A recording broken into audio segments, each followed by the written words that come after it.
செவர் வந்து பிரீத் பண்ணும், மூச்சு வாங்கும். செவரு மூச்சு வாங்குமா? ஆமா, மண்பானை இருக்குல்ல, மண்பானை ஃபில்டர் பண்ணுது பாத்தீங்களா, அதே ப்ராசஸ். இந்த லோரி பெக்கர் அப்படின்னு ஒரு இங்கிலீஷ்காரர், அவரோட ஆர்கிடெக்ட் பேட்டர்ன் இது.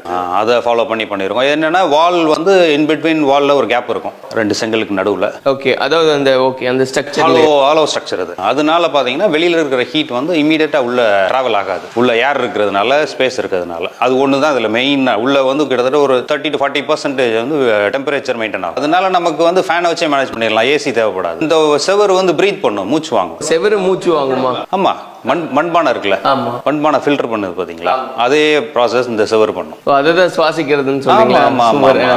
பிரீத் பண்ணும். அந்த செவர் வந்து மூச்சு வாங்கும். அதனால அந்த டெம்பரேச்சர் வந்து வெளியில இருக்கிறது உள்ள டிராவல் ஆகாது. இந்த படி வந்து அப்படியே ஒரு செட்டா இருந்து பழைய பேட்டர்ன். இதுவும் ஒரு 75 இயர்ஸ் ஓல்டு. இது எப்படி சார் செஞ்சது? இல்ல, அப்படியே வாங்கலாம்.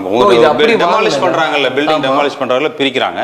அதை எடுத்து நம்ம அப்படியே நமக்கு என்ன தேவையோ இந்த எக்ஸ்டெண்ட் பண்ணிக்கிட்டோம் அந்த இடத்த.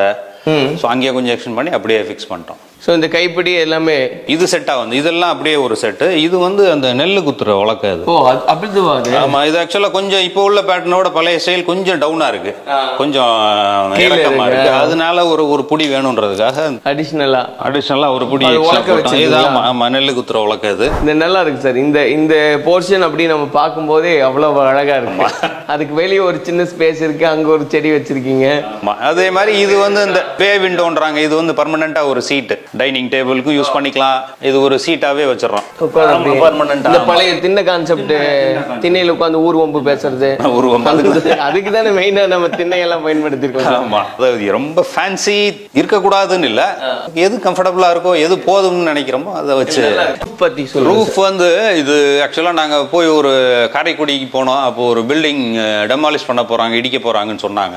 சோ நம்ம அங்க போயிட்டு ஏதாவது மெட்டீரியல் இடிச்ச பிறகு என்ன மெட்டீரியல் எடுக்கலாம்னு போய் பார்த்தப்ப எங்கேயாவது ஒரு பழைய கட்டடம் இடிக்கிறாங்கன்னா அங்க போயிருது ஸ்பாட்டுக்கு. பார்த்தோன்னா பெட்டரா இருக்கும். இந்த ஸ்ட்ரக்சர் வந்து அங்க இருந்துச்சு, ஃப்ரண்டேஜ் திண்ணையில போட்டிருந்தாங்க. அப்படியே எடுத்தோம். அதை அப்படியே எடுத்தோம் அப்படின்னா அவங்க இடிச்சு கம்ப்ளீட்டா இந்த ஃப்ரேம், அந்த உள்ள ரீப்பர் எல்லாமே இருந்துச்சு. அது அப்படியே எடுத்தோம். அதுல ஒரு 70 to 75% தான் யூஸ் பண்ண முடிஞ்சு. அதுலயும் டேமேஜ் இருக்கும்ல. இது வந்து புகை ஓடு. கிச்சனுக்கு மேல 2 ஓடு 3 ஓடு வைப்பாங்க. அதை நம்ம திருப்பி வச்சு செடி வச்சிட்டோம். இது பால் பாக்கெட் போடுறதுக்கு. பால் பாக்கெட் போடுறதுக்கா? இது ஒரு கல் தொட்டி. அது கல். இது வந்து போஸ்ட் பாக்ஸ், பேப்பர் போடுறதுக்கு. பாக்ஸ் இருக்கா இங்க? ஆமா, அந்த இருக்குல்ல, உள்ள விழுந்துரும். ஓகே. இது வந்து அந்த ஆசாரியோட இழப்பு கட்டை இருக்கு.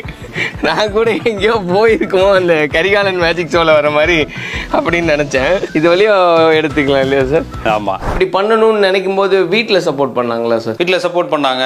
உங்களுக்கு ஃபுல் ஃப்ரீடம் கொடுத்தாலே நம்ம வேலை பார்த்துருவோம்ல. உங்களுக்கு அந்த ஒரு சென்டிமெண்டா டச் இருக்கும், பெரியவங்களுக்கு இருக்கும். என்னப்பா பழசா வாங்குறியே அப்படின்னு கொஞ்சம் புரிய வச்சோம். பழசுல இருக்கிற குவாலிட்டி. இப்ப அதே ஒர்க்கை இப்ப பாக்குறோம் அப்படின்னா அது வந்து ஒரு 3 times செலவு பண்ணணும். இதுலயும் நம்ம வந்து பழசுனா அதுலயும் ஸ்டடியா நல்லா இருக்கிறது தான் எடுத்து பண்றோம். நமக்கு இன்னும் ஒரு 100 yearsக்கு வர்ற மாதிரி லைஃப் வரும்ன்றது மெட்டீரியல்லாம் எடுத்து பண்றோம்.